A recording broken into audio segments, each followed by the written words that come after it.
हैं कि एक सिक्के के दो पहलू होते हैं, एक सकारात्मक और एक नकारात्मक। यह हम पर निर्भर करता है कि हम उसे कैसे लेते हैं, क्योंकि हमें कौवे की तरह नहीं हंस की तरह बनना है। कौवा तो अच्छाई में भी गंदगी निकाल लेता है और हंस गंदगी में भी मोती चुग लेता है। यह इंसान पर निर्भर करता है कि वह उसे किस प्रकार और कैसे प्रयोग करता है।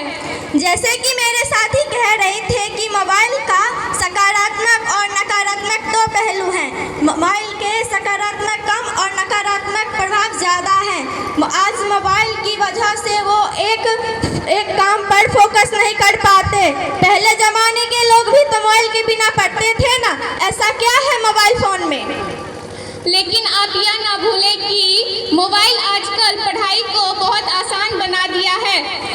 हम घर बैठे किसी भी चीज़ को पढ़ सकते हैं, वो भी बिना ट्यूशन के।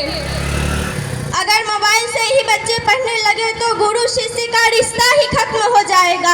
एक दिन शिक्षक का रोजगार ही छिन जाएगा इस मोबाइल की वजह से।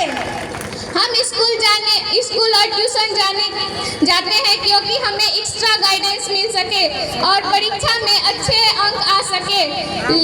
लेकिन कुछ बच्चे ट्यूशन अफोर्ड नहीं कर पाते हैं और या उसके गांव में ट्यूशन की व्यवस्था नहीं होती है तो वो मोबाइल पर ऑनलाइन पढ़ाई करके परीक्षा में अच्छे नंबर ला सकते हैं।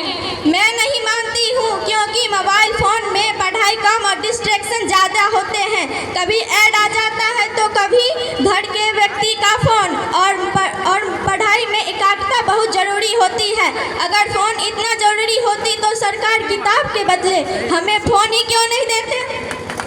आप फ़ोन को इतना दोष दे रहे हैं, लेकिन क्या कारण है? बच्चे स्कूल और ट्यूशन जाके भी फेल हो जाते हैं, उनके कम नंबर क्यों आते हैं? मोबाइल की वजह से ही तो कम नंबर आते हैं। पढ़ाई के बहाने कभी व्हाट्सएप तो कभी इंस्टाग्राम कभी स्नैपचैट यूज़ करने लगते हैं और मोबाइल पर पढ़ाई सिर्फ बहाना बन के रह जाता है। मोबाइल फ़ोन के आप सिर्फ नकारात्मक पहलू को ही नहीं ले सकते। मोबाइल पर यूट्यूब की सहायता से हम काफ़ी चीज़ें पढ़ सकते हैं और ये मोबाइल मोटिवेशन के लिए काफ़ी मददगार साबित होता है। इस बात से भी आप इनकार नहीं कर सकते कि मोबाइल फ़ोन ने हमसे बहुत कुछ छीन लिया है। जैसे कि एक फैमिली के सभी लोग एक कमरे में होते हैं लेकिन किसी से बात नहीं करते। मोबाइल का असर हमारे स्वास्थ्य पर भी पड़ा है।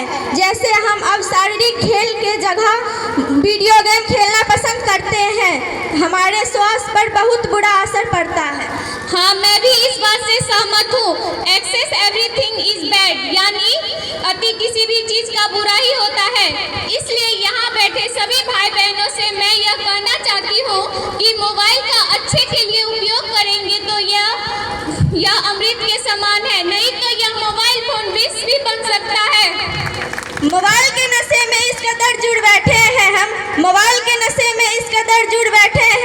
इस एक कमरे में रहकर भी अलग अलग बैठे हैं। अब न पढ़ने के ढूंढ रहे बहाने। बच्चे तो हो गए हैं अब मोबाइल के दीवाने। गुजरने लगी है अब जिनकी किस्तों पर एक छोटा सा मोबाइल भारी पड़ गया रिश्तों पर। गूगल ट्विटर फेसबुक मोबाइल में ही व्यापार है। ऐसा लगता है अब तो मोबाइल ही संसार है। जय भीम, जय संविधान।